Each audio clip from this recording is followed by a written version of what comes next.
Now, the next thing we want to look at is checksum.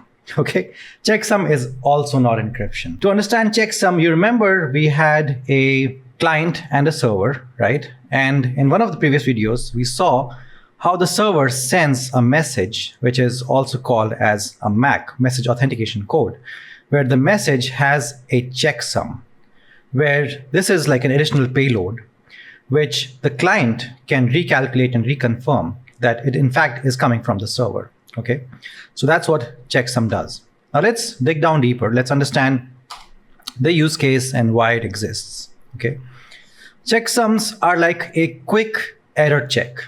Okay, so we learned about hashes in the previous video. They're like a digital fingerprint. You saw how we can take some text or some data and we can create a hash from it, right? That's like a digital fingerprint of that data. But checksum is different. It's a error. It's only the use case is error checking. The thing is, it's faster, lightweight, and easier to compute than hashes. Hashes can take time. Checksums are much easier. And they're not secrecy focused. They're not even data integrity focused. Okay, hashes are data integrity focused. For checksums, it's just detection of accidental errors. So for example, when you transfer a file, okay, and a file, as you know, when it's transferred from place A to place B, it's actually split into small chunks when transferring.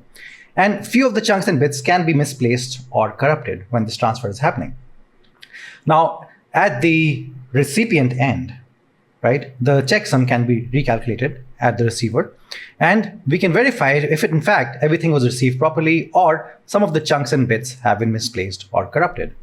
Now, checksum is not resistant to tampering. It's not robust. It is just a very simple way to check for corrupt bits. That is it.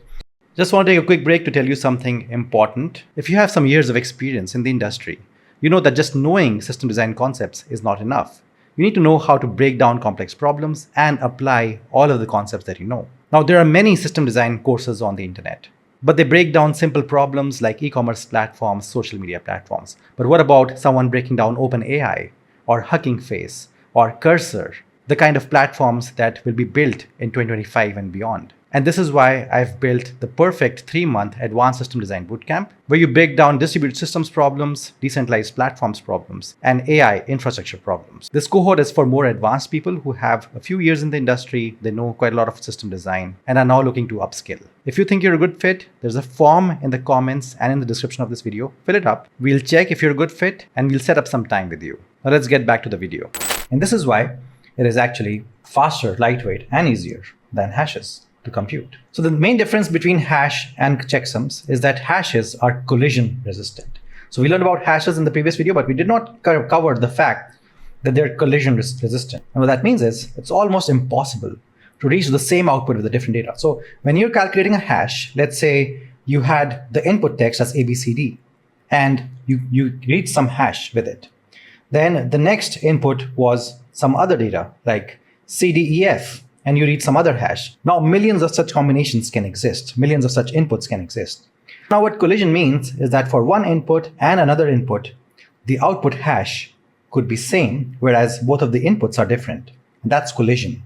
But it's said that with hashes, it's almost impossible. If the data is different, the output will never be the same. But with checksum, that's not the case. They're not collision resistant. In case of hashes, hashes will be unique for different data, and it's nearly impossible for hackers to swap inputs because output will always change.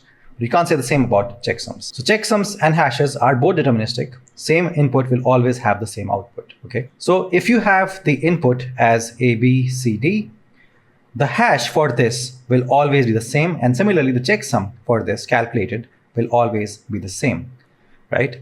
So no matter when you calculate the hash for A, B, C, D, the output doesn't matter when it's calculated, it will always be the same. You'll always get the same hash. And similarly with checksum, you'll always get the same checksum, no matter when the checksum for ABCD is calculated. And this is what makes them deterministic. These outputs will not keep changing randomly. Okay, so that means same input will always have the same output. So now we have a good understanding about hash, checksum, serialization, and encoding. And in the next video is when we'll actually look at encryption and cryptography.